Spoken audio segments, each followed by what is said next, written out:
Live from the betting capital of the world. Giving raw and real breakdowns of mixed martial arts and recapping UFC events like no one else, with producer Martin on the ones and twos and combat sports betting expert Effie. You're listening to Any Action Sportscast. Any Action Sportscast. So put your headphones on and let's take this podcast to the next level. This isn't a podcast. It's a sportscast. What is up, guys? We are back. It's your boy Effie with Any Action Sportscast, here to go over UFC Vegas 85, Roman Dolidze versus Nasruddin Imavov. And right off the bat, guys, I have to tell you, your boy had an accident at work. I done fell through a roof and busted my ribs, bro. That's the reason why our video is out so late this week. It's Friday afternoon as we record right now. So shout out to the 25 people that are going to watch this video. I really appreciate it. I've messed with you guys heavy. But yeah, man, I had an accident at work. I messed up my ribs. I should be good here soon, but that's why I couldn't record. I couldn't really breathe that good. I couldn't really sit down for a long time. But I'm getting better. So yeah, man. One positive thing that came from this though is that we did, already see the weigh-ins. We did see one fighter miss weight, and there is a couple fights where I did want to see how the fighters looked on the scale. So now that we have that information, we're a little bit more, prepared to make our decisions on these fights. So without any further ado, let's get right into the fights. Up first, we have a heavyweight fight between a bag of milk and a bag of chocolate milk. I'm talking about Thomas Jeffers Petersen taking on Jamal Pogues. And this is actually one of the fights that I was waiting to see the weigh-ins to see how these guys came in. And I'll be honest, guys, they both looked absolutely terrible. They both look like, it's shocking that they're pro athletes, I'll be honest. But Jamal Pogues, Jesus Christ, bro. This dude came in at the heavyweight limit just absolutely as fat and sloppy as you could be. But other than that, other than just the physiques, as far as how the fight is actually going to play out, Thomas Petersen here is a pure wrestler, right? He's 8-1, and he's going to look to utilize his wrestling over Jamal Pogues. Jamal Pogues is more of the quote-unquote well-rounded fighter in this fight. He does have the better stand-up to me in this fight because Thomas Petersen has no striking defense whatsoever. He's 8-1, and in his one professional loss, he did fade in that third round against Waldo Acosta-Cortez, who's now actually in the UFC. I definitely worry about Thomas Petersen's gas because we have seen it, look bad before in his career. But Jamal Pogues, bro, is not someone you want to be betting on. He's not someone you want to lay your hard-earned money on whatsoever because, for one, he is low output. There's just moments where you're just looking at your screen. If you do have money on him, just tell him, do something, throw a strike, do something. He actually has good wrestling. I will give him that. I'm actually not that low on his grappling, but I am pretty high on Thomas Petersen's wrestling. I think that his wrestling is better than Jamal Pogues in this fight. We have a fight here between two pretty unproven guys in their pro careers, man. Thomas Petersen has 9 professional pro fights. Jamal Pogues has 14 professional fights, man. Both of these guys, in my opinion, are just too unreliable for me to get to the betting window. I think that if Thomas Petersen isn't able to get his grappling game going here early, he's going to get picked apart by Jamal Pogues. So my official pick for this fight is Jamal Pogues to win via decision. And like I said, 2 unreliable guys that I just can't see myself betting on. After that, we have a banger. This one should be an absolute scrap. We have a lightweight fight between Marquel Mederos and Landon Quiñones. Landon was actually on the Ultimate Fighter season most recently. And he took a short notice fight in his most recent fight against Nasrat Haqparast, who's a pretty decent UFC fighter in his own right. And I was really impressed with how Lando looked on short notice against a tough fighter in Nasrat. He threw a ton of volume. He showed he's very durable and has heart. He was getting lit up kind of the whole fight from Nasrat there. But that's a high-level fighter, man. Nasrat Haqparast for a UFC debut on short notice in Sydney, Australia. He impressed, man. I'll be honest. Even though he lost, it's one of those scenarios where the guy comes in, makes his debut, and even though he loses, a lot of the fans walked away like, dang, that dude actually has heart. That dude tried. That dude fought for your money if you bet on him. And it was definitely impressive for sure. Still young in his career, only 28 years old. He's fighting Marquel Mederos, who is 8-1. And this dude has hands, man. I really like the striking from Mederos, which is why I think this is going to be a 15-minute striking fight or a striking fight until someone drops and goes down. I think that Mederos has more power. I think that he has better footwork and better distance management than Lando. But Landon is a dog. We just saw in his last fight, like I said, against Nasrat Haqparast, him willing to walk through the fire to get the win, man. But I just think that Mederos does have a touch more power on his shots. He doesn't throw as much into his shots. He's not throwing 100% into his shots. I don't foresee any grappling exchanges in this fight. If there were to happen, I think they'd be from the Mederos side. I don't foresee it, man. I think that they're going to give the fans who are not in the Apex, because there's a stupid warehouse, what they want to see, man. So everyone at home is going to be watching a banger in this fight. It's actually kind of crazy. It's the second fight of the night, but I'm not, sitting here saying Mederos is a lock or I'm super confident, because I respect Lando's ability here to make this an interesting 15-minute striking fight and keep this on the feet in that distance. So super interested in this fight. One of those fights where I'm just going to sit back and watch as a fan. Again, I don't foresee myself betting on this fight. We've actually had a tough start to the year, so I want to be stingy with my units. I want to be very picky with what I'm betting on. And guys, I'll be honest, the first 5 fights on this card can go either way. You can make a case for a lot of these underdogs on this card, but I am going to go with the favorite. I am picking Marquel Mederos to win this fight via second round knockout. And up next, man, you want to talk about unreliable fighters. We have a women's flyweight fight between Julija Stoliarenko and Luana Carolina. Luana Carolina, right off the bat, guys, missed weight this morning. The lone fighter on the entire card to miss weight. She came in 4 pounds heavy. It was actually kind of funny. Stoliarenko, instead of just accepting the fight, and usually when a fighter misses weight, they get fined 20%, 25%, or whatever their purse is, and the other fighter who made the weight just takes that money and the fight, continues. But Julia's team was like, no, hell no. She needs to cut 1 more pound, make her cut down and only miss by 3 pounds. If she doesn't make that 3 pound miss, if she still comes in 4 pounds heavy, then we're not fighting. There is no fight. And so Luana says, okay, goes back and cuts the extra pound, looks absolutely horrible on the scale, officially misses by 3 pounds, not 4, and Julia gets what she wants. She gets a bit of her purse, and here we go, guys. I liked Julia to win this fight. I was very close to betting on her in this fight at minus 125. I think that's a fair line on Julija Stoliarenko. I know on the screen right here it says 150, but money has come in on Luana. But man, I hate this. I hate when I have money on a fight, and I'm betting against a fighter who missed weight. It's so annoying to lose money against the guy that missed weight. It happened to us last week. We had Series City in that fight against Roman Tavares, and Tavares comes in 4 pounds overweight and wins a razor close split decision fight, 2 rounds to 1, in a fight where one guy missed weight by 4 pounds. And it's just so frustrating because City fought hard. He fought for our money, and I thought he won the fight 2 rounds to 1. But here we are losing to a guy that missed weight by 4 pounds. Yes, City, gets a bit of his purse, but we lose our bet. So I hate having action on fights where a fighter has missed weight. That being said, it's a pretty easy fight to break down because Stoliarenko, 11-7-1 as a pro. She has 10 first-round submission armbars. She is a specialist. She is a submission specialist. She's going to try to armbar you. That's the thing. Her striking's decent. Her judo is really good, but her actual takedowns aren't there. She's not going to take down anyone in the open mat. She's not going to single leg, blast W leg you, nothing. She's not going to run the pipe on you. She's going to try to body lock, trip you, or judo throw you. She has very good judo throws, a very clean uchimata. My favorite thing to see in MMA is when someone gets thrown. So I am a fan of Juliana, the way she fights. But Carolina is big. She's tall and lanky, and she's obviously going to be big, thick-wise, because she missed weight. And that's huge, in my opinion, to be able to stay on her feet. If she stays on her feet, she is going to be the better striker here over 15 minutes than Stoliarenko. And if Juliana goes out there, doesn't finish this fight early in those first 10 minutes, I think that round 3 goes to Luana at a high clip. I think that there's a very high percentage chance that Luana is going to be winning rounds 2 and 3 in this fight. I don't think that she's going to be able to avoid getting taken down and submitted. I think that Juliana gets her in the clinch, and from there gets an outside leg trip and puts Luana on her back. Once she gets put on her back, she has no grappling whatsoever. Pretty sure she's a white belt. Juliana is going to be able to pass her guard, work to an advantageous position, maybe get an arm triangle, or get that classical submission. So if you're going to be betting this fight, guys, bet on Juliana inside the distance or Luana inside the distance once Juliana gets tired.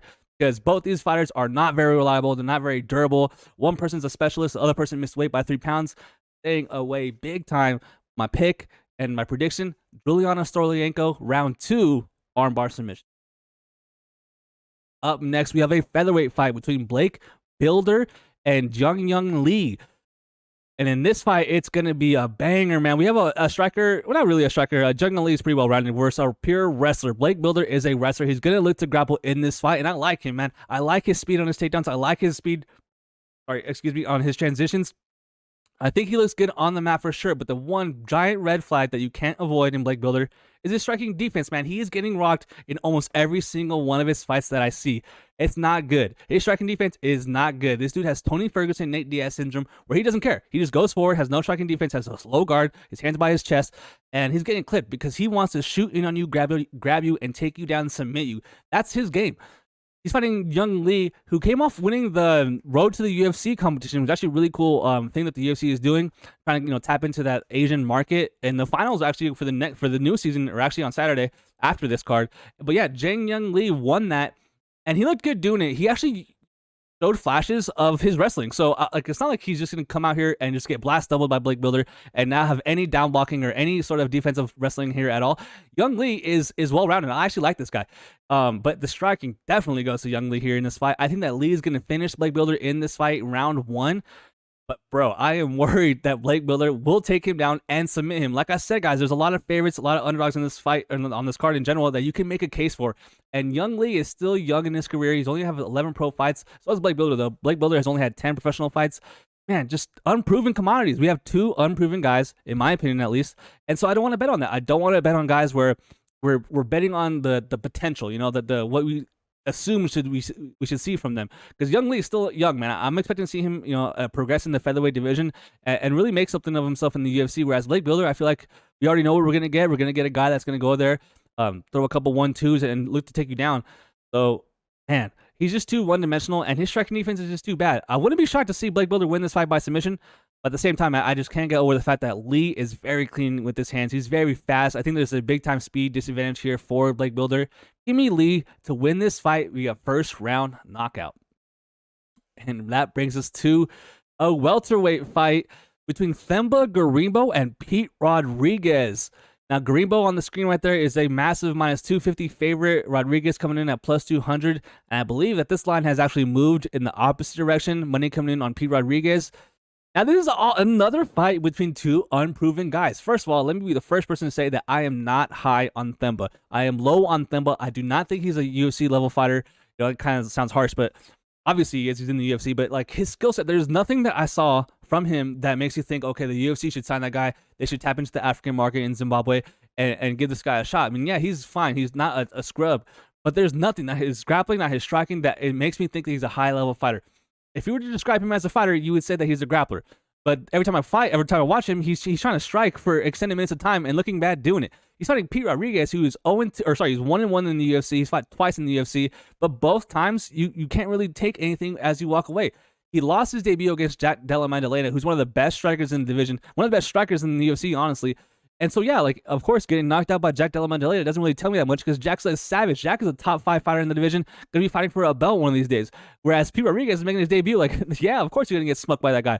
And then he comes back and just absolutely kills Mike Jackson. That's one of my favorite knockouts. The way his body just goes slump and, like, just he turns off, really, basically. It was awesome, man. Everyone, knows the history of Mike Jackson. No one likes that guy. So everyone was really happy to see him knock out Mike Jackson the way he did.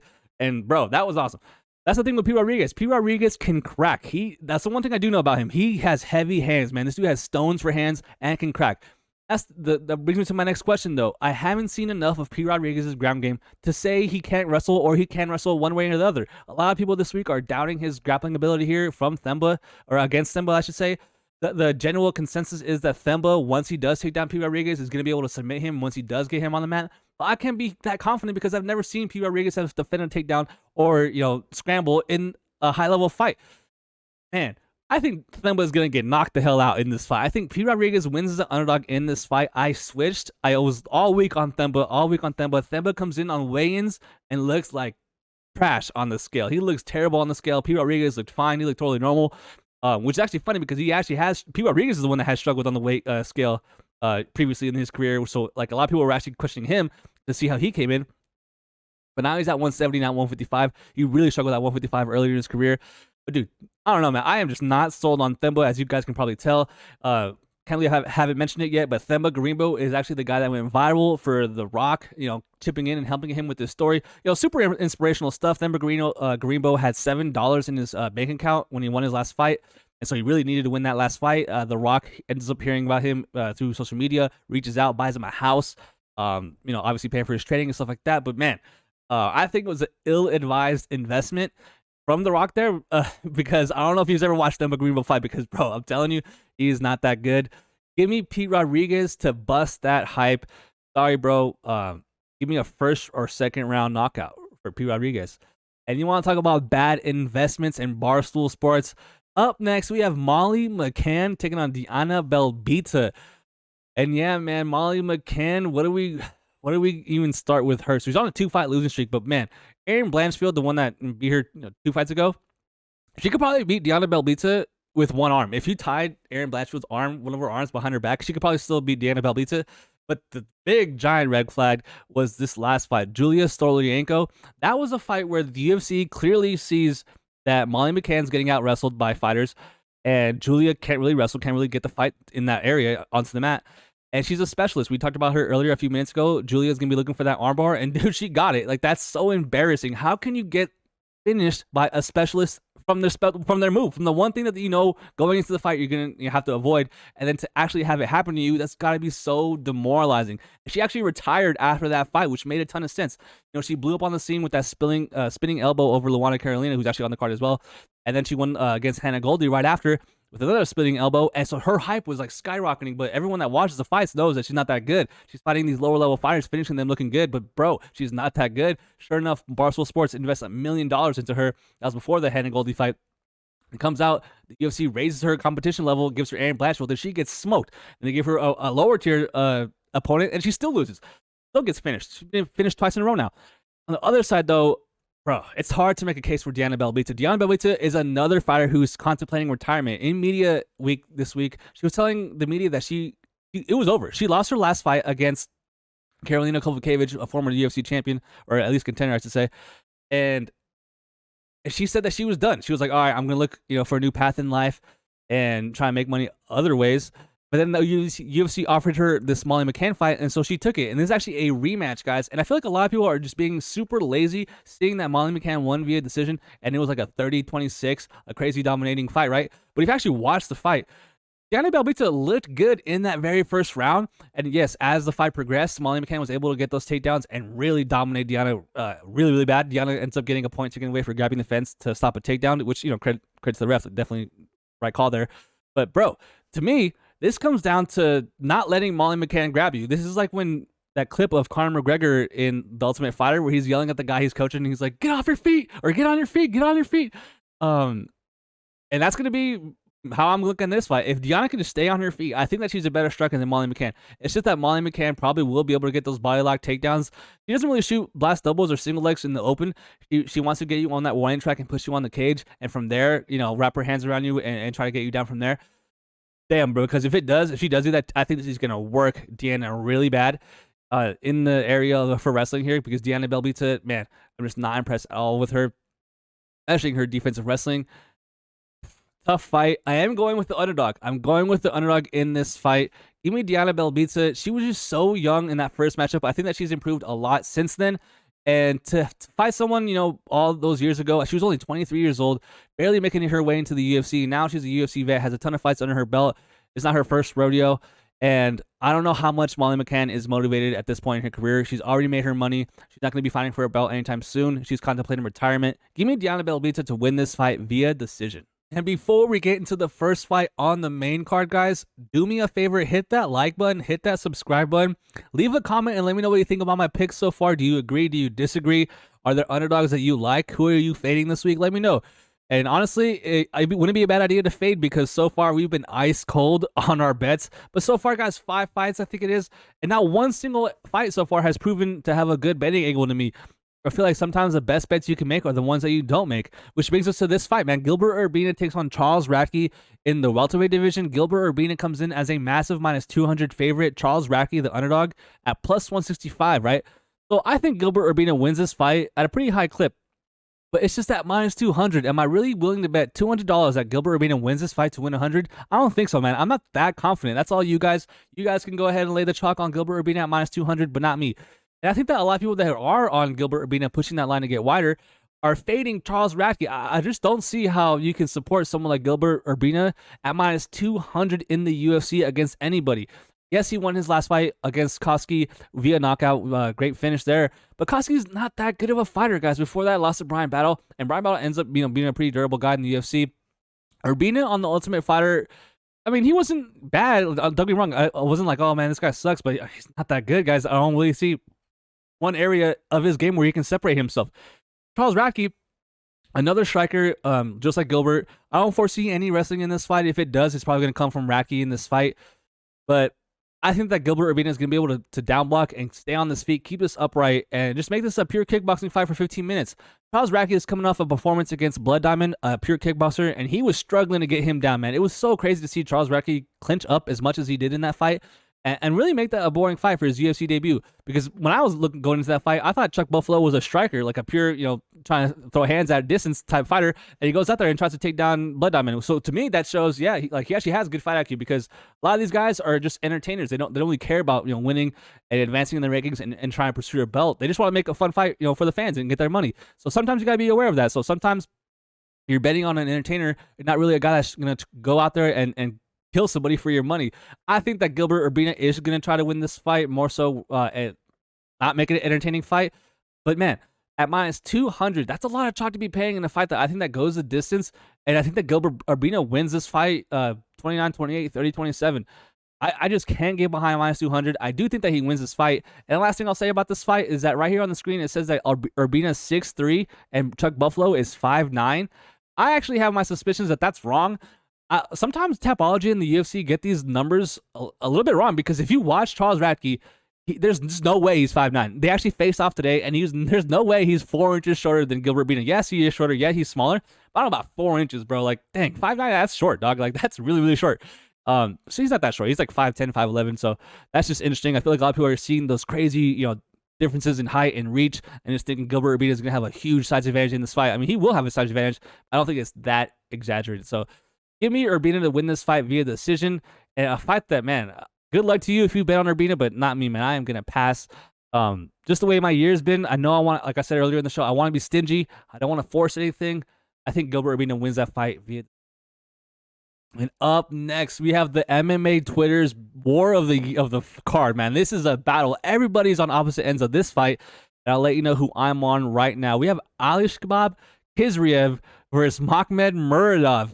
Khizriev comes in undefeated, 14-0 at minus 150. Muradov comes in 26-8 at plus 125. Now, man, this is such an interesting fight. I'm going with the underdog here, and I'll tell you why. Khizriev, yes, 14-0, crazy undefeated Russian, right? You see this, you see that record, and you're like, oh my god, like he must be a beast, and he is good, man. This dude has very good wrestling. But look at this, guys. This dude never fights. This dude has 2 fights in the last 3 years. He has 3 fights in the last 4 years. 2018, 2020, 2022. Look at these. Look at that break, man. I will say, credit to him, though, he does have fights, but he was supposed to fight Wellington Turman, supposed to fight Kyle Dawkins, Alexio DiCirico, Abus Magomedov, which would have been a good fight, Delis Talilian, and Jacob Malkoon. Like, it's not like he's just sitting at home, not doing anything, so I will give him credit for that. It's just that the inactivity, to me, is a giant red flag. Skill wise, though, if you just look at his skills, this is a tough fight for Muradov, man. Muradov, to me, is a fighter that I like to get behind. This dude is a savage. He's actually managed by Floyd Mayweather, the only MMA fighter under the Floyd Money Mayweather TMT, the money team, which is actually kind of random as hell. I remember learning that and was thinking, like, what the hell? That's super random. But I want to talk about this Kyle Barallo fight. You could argue that he won that fight. I know it says right here he lost unanimous decision, but bro, you could argue he won that fight, and the big thing that cost him in that fight, which is what might cost him in this fight, was the takedowns. Kyle Barallo was able to take this guy down relatively easy, guys. It wouldn't matter if he was getting rocked, if he was losing in exchange. He was able to just shoot, change levels, and get this guy down, and then really secure minutes that way, which is a terrible look if you're going into this fight against Khizriev. So following the Kyle Barallo fight, I put 5 units. I max bet him against Brian Barberena, and he mollywalked Brian Barberena. The Brian Barberena and Muradov are not on the same level, and it was actually the wrestling from Muradov that he used to win against Brian Barberena. But he has clean hands, good boxing, way better striking than Khizriev, in my opinion. And that's another thing. Khizriev is just dominating all of these people, and he's never getting pushed, man. I mean, credit to him. Like, it's kind of hard to critique a guy for not ever getting a tough fight because he's just dominating everybody. At the same time, you got to look at who he's fighting. So Denis Talilian is not the same guy as Makhmud Muradov. And that's another thing, guys. Khizriev is small. He is 5'9", and this one I do believe. This guy is short. This dude is always smaller than his opponents. And Muradov's 6'2". He's going to have a huge size advantage in this fight. So you could argue that's actually helping Khizriev because he's a lower center of gravity. It'd be easier to get the hips of Muradov here in this fight and get those takedowns. But man, I'm going with Muradov, and I fully understand that Khizriev might go out there and make this look super easy. He might look like minus 500 in this fight, just the way the style matchup is. Because, like I said, man, even in the fight that Muradov was low-key winning, he was getting taken down way too often by someone in Kyle Barallo. But Kyle Barallo has he's not way better, but he has good takedowns, good jiu-jitsu, and he actually swept Kyle Barallo and got up in that fight multiple times. That's the thing that makes me confident in Muradov. He actually has a gas tank. He has a get-up ability, and I just don't think that he's going to be able to, or I don't think that he's going to be accepting that, his back on the mat and getting pinned the whole fight by Khizriev. Khizriev's going to have to work in this fight 100%. Inactivity is crazy to me. But, bro, I will say, we are recording on Friday night here. He came in yoked. He came in ripped on the scale. And I was expecting him to be a little bit tubby, I'm not going to lie. And that's another thing I have to bring up. USADA is gone. There is no more USADA in the UFC. So a lot of these people are going to be coming in looking shredded. The main event we're going to talk about here in a second, Nasruddin Imavov came in shredded. This Russian dude, Khizriev, came in shredded. A lot of these fighters, a little bit suspect, depending on where they're fighting. ATT in Florida, some other teams out there in Florida, are juicing. Let's be honest. Like they're going to be trying to cheat any which way they can. And I wouldn't be shocked to see, a lot of these fighters come in here a little bit juiced now that USADA has gone. So I will say a little bit weird that Khizriev came in so ripped, but give me Muradov to win this fight. The line is closing in, a ton of money coming on Muradov, but bro, man, Khizriev might make this look minus 500, but dude, the inactivity, the lack of fighting someone as good as Muradov, especially in the last 3 years, give me Muradov, man. Give me Muradov, the more active fighter, to win this fight. I'm going to go round 3 knockout. And up next, a banger. This is a fire fight. Super excited for this one. We have Viviane Russo taking on Natalia Silva. Silva coming in as a massive minus 360 favorite. Silva at plus 280. First of all, I think that line is absolutely wild. Yes, I am picking Silva. Yes, I think that she could win this fight in multiple different ways. But man, the disrespect for Araujo, like, I get it. She's 37 years old, getting up there in age. But she's not, to me, a plus 280 underdog in this fight. I capped this more. Natalia Silva minus 200, minus 210 at most. And just a ton of money, coming in on Silva. Everybody's going to be parlaying Silva. She is going to be anchoring a ton of parlays this week. If she loses this fight, man, people are going to be in shambles. But there's a reason why she's a favorite, and there's a reason why people are just laying the money on her left and right. It's because she is good, man. She is quick. She is fast. She has a really good lead leg kick that she can just get up to your head super quick. I'm actually really shocked at how quick she is with her feet. She has really good balance, really good takedown defense, and it's just looking like a really good prospect, man. Her win against Jasmine Jasudavicius is aging like the opposite of milk. It's aging like fine wine, because Jasmine's been going on a tear since then and looking really good doing it. And that's one thing. Jasmine is big. That's a very big girl, and she manhandled her. She has a ton of finishing ability in this fight. But Viviane is super durable, and I actually think that this fight goes to decision, and I wouldn't be shocked to see Araujo win this fight via decision. But I am going to go with Silva to win this fight via decision. I think that Araujo is getting a ton of disrespect, man. She has gone 5 rounds before. She has fought the champ like Alexa Grasso. She has a way higher level of competition than Silva in this fight. Strength of schedule is something that really matters to me. But I just can't go against Silva. Everyone wants to be a contrarian, wants to be like a sharp, I guess you could say. But I think that this favorite gets it done. It's going to be so funny when she loses, and it's like the one confident pick I have on this card. Give me Silva to win this fight via decision. Wouldn't be shocked at a late finish in this fight either. But I am going to go Silva decision. Up next in the welterweight division, we have Randy Rude Boy Brown taking on Muslim, the king of Kung Fu, Salikov. Still one of the best typology pictures that we have out there right now. Look at him. It's crazy because he has no hair now, which is sucks. That has to be like a 12-year-old picture. So with this fight, I'm going with Rude Boy. I'm going with Rude Boy via decision or round 3 finish here. And it's because Muslim Salikov is not 39 years old. There is no shot he's 39. He's like 45. I 100% think he's lying. But this fight does have a big size discrepancy in this fight. Rude Boy Brown coming in at 6'3", Salikov 5'11". 78-inch reach for Brown, 70-inch reach for Muslim. So a huge height and huge reach advantage. When these guys face off today at weigh-ins, it was like a meme, bro. Muslim was like this, legit looking up at Randy Brown. It's kind of crazy. But this is going to be a 15-minute striking fight. I don't foresee anyone shooting the takedown here or trying to utilize their grappling here. If it is, it's probably going to be Randy Brown. Muslim Salikov loves to throw his spinning kicks, loves to throw spinning elbows, a lot of spinning strikes from Muslim. That kind of drains his gas tank a little quicker than it should. Not the best IQ move, in my opinion.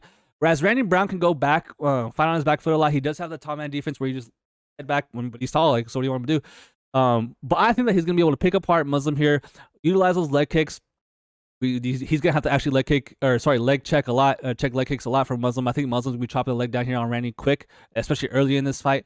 But I think that as the fight goes, I expect Muslim to fade here, and I expect Randy Brown in the small apex cage to really suffocate Muslim and put the pressure on him and utilize his pace and that reach, man. I just think that it's gonna be tough for Muslim to land anything notable here. I think that the way Muslim's going to have to win this fight is that he's going to have to knock out Randy Brown, whereas Randy Brown can knock out Muslim, submit Muslim, or win a decision in this fight. I think that all three are likely. Randy Brown has those super long limbs, super long arms, so he can snatch up a front choke here if Muslim shoots in something lazy. Give me Randy Brown round 3. I think that he finishes this fight late, or if not, a pretty dominant and safe decision here. I think that this fight, does get past that second round, goes into round 3. Give me Randy Brown to win via decision or a late third round finish. Oh, man. Up next is a banger in the lightweight division. We have Renato Moicano taking on Drew Dober. Man, this line is taking off. I expected a ton more money to be coming in on Drew Dober. I'm actually really surprised that this line is going in the direction it is. Money is coming in on Moicano and it's not stopping. It's weird because Moicano actually came in looking rough on the scale today. At the weigh-ins, whereas Drew Dober looked like $1,000,000. He was flexing, smiling. Moicano looked like a dried up skeleton up there. But obviously, it'll be happening on Saturday. They'll have time to rehydrate, and that's the thing that worries me here. But with Moicano, it's like I have to ask myself: is he chinny? Like, is he chinny? Like, how is his durability? He's fighting the guy with the most knockouts at 155 in UFC history. Drew Dober has cinder block hands. This dude can crack. This dude can knock out anyone on the roster 100% any day of the week.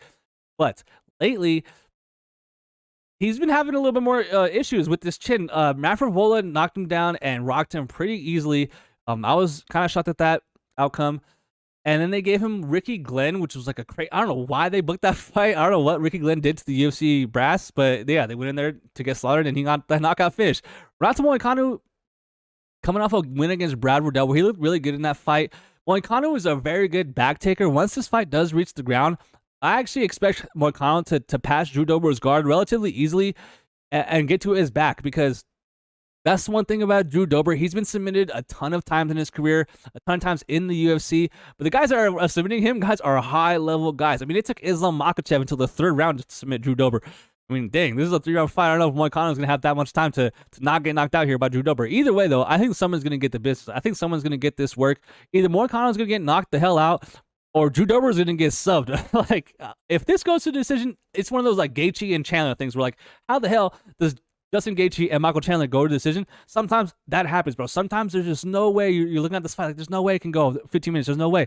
And then sometimes it just does, man. Like, it's just one of those things where, I don't know. I'm going to go with Moicano in this fight. I just think that he will submit Drew Dober. I don't like Drew Dober on the mat, and he's getting up there in age. I was actually surprised to see that he's an older fighter in this fight. He is 35 years old. His chin got tested there by Mafrovola, and he kind of got a freebie in the fight after that with Ricky Glenn. So, man, Moicano, though, as well, I've seen him hurt bad. That Khizriev combination, that Khizriev landed to the body and then over up top, that was one of my favorite knockouts in UFC history. And yeah, you could probably say it was an early stoppage, but bro, I've seen Renato just full-on sent into the shadow realm before, so it wouldn't shock me if Drew Dober finds that chin. So, man, just so many ways I could go with this fight. I could see it ending early. I could see it going all 15. I could see Moicano winning by sub. I could see Drew Dober winning by knockout. But in the end, I am going with Moicano to win this fight via submission in round 2. Man, that's such a banger, man. Like I said, someone's going to get the business. Someone's getting that work. Someone's going to get just bodied in that fight. I can't wait for that one. And up next is the main event, guys. Same thing. I can't wait for this because I think someone's going to get worked. We have Roman the Caucasian Dolidze taking on Nasruddin the Russian sniper Imavov. One of the best nicknames in the UFC, by the way. The Russian sniper, that's fire. And also the Caucasian, that's a fire too. But yeah, man, a fight between two very good fighters, high-level fighters. Super interesting to see how this plays out for the middleweight division going forward. But guys, my big thing with this fight is the apex cage. I know some people, make a big deal of it. Some people don't, like, oh, it doesn't matter. Oh, it does matter. But to me, it does matter in this fight because I just think that Nasruddin won't have the room that he usually does to utilize his footwork, circle, and turn his opponents and then crack him. I think that Roman actually has a very good style for the small apex cage. The way the apex cage is, it's so small, it forces more action. And whereas I think Nasruddin is the more technical, cleaner, diverse, and better striker than Roman. Roman's like more of a caveman type, like club, like he's just clubbing, throwing wild, throwing heavy, throwing everything into his strikes. Whereas Nasruddin is like precise. He's pinpoint. He's throwing everything with intent and for a reason. Whereas Roman is just trying to make it a slugfest. Roman has actually no technique. I don't say no technique, but it's very low compared to Nasruddin. Nasruddin can go in both stances, switch stances, and rips to the body with those kicks, can pump that jab out. And whereas Roman can just make it a dogfight, and Roman has, in my opinion, way more power and finishing ability in this fight than Nasruddin Imavov. But that's the thing. It's a 5-round fight. And I've seen both these guys get tired in fights. That's never a good look. And I think that someone like Nasruddin Imavov really needs that space. He really needs that surface area to move his feet, get his opponents chasing him, and then counterpunch from there. Man, we had a 5-unit max event in his last fight against Chris Curtis, and he was doing exactly that. He was working Chris Curtis. Just picking him apart, really landing at will on Chris Curtis, has a crazy like headbutt, and they cancel the fight, ends up being a draw, and we lost money on that, and I was pissed because he was working Chris Curtis. Chris Curtis is a top-level guy. I respect Chris Curtis' ability, but Roman Dolidze, man, he went toe-to-toe with someone like Marvin Vettori. Marvin Vettori is a top 10 fighter in this division as well. Like, man, that's just a very good look. I know he lost a fight. Don't get me wrong. I know he lost a fight. But you could argue he won that fight. I had money on Marvin Vettori that night, and I was shocked that he won that fight. When that decision came in, I expected full on that Roman was going to win. They gave it to Marvin. We win our bet, and I was like, whoa, man, we got lucky. I had to take a shower. I felt so dirty.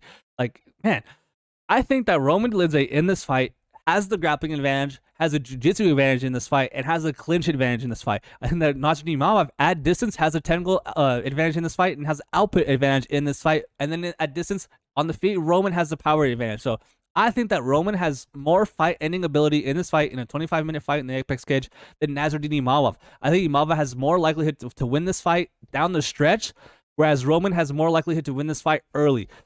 I am picking Roman Dolidze to win this fight, the Georgian Warrior. One big thing that I don't like about this fight is that he's 35 years old. He's getting up there in age, and he didn't look that good on the scale. Whereas Nasruddin Imavov is 27, in his prime, has fought high-level fighters, has a good gym and a good coach, and came in looking yoked on the scale. Like, this dude looked like he had walked through the park type weight cut. So that was not a good look if I'm out there betting on Roman Dolidze. But I am going to pick him to win this fight because, like I said, I think that he can win this fight multiple different areas. Like, he could submit Nasruddin Imavov, he can crack him in the clinch. And if Nasruddin Imavov shoots a sloppy takedown, Roman's going to invite that. He doesn't have good takedown defense because he likes to get taken down and tries to submit you from off his back. He has very good jiu-jitsu, very good sweeps, very good reversals. I like Roman Dolidze in this fight, man. Give me the Georgian Warrior to win this fight via third-round submission. I think that he finishes Nasruddin Imavov. I think it's going to be a club and sub. I think it comes from in the clinch. He's going to club him, put him down, take the back, and submit it from there. So, man, what a card. Can't wait for this one. As of right now, guys, we have 0 bets, so I can't give you my bets for the whole card, but should be a good one. I'm super excited for the fights. Happy to be back, man. But yeah, I fell at work. Video had to be out later. I can't really breathe for a while, a couple of days, but I'm gonna be back. I'm gonna bounce back. And so yeah, man, thank you so much for watching the video. Good luck this week on your bets. Let me know what you think about my picks, man. Leave a comment, leave a like. I'll see you guys next week. We have 9 or 10 straight weeks of UFC. It's the best time of year. We have NHL kicking back up. It's all-star break right now, but soon the Canucks will be dominating the league here soon again. So yeah, man, good luck, and I'll see you guys next week. Peace. Have a little fun, make faces, make money, make changes.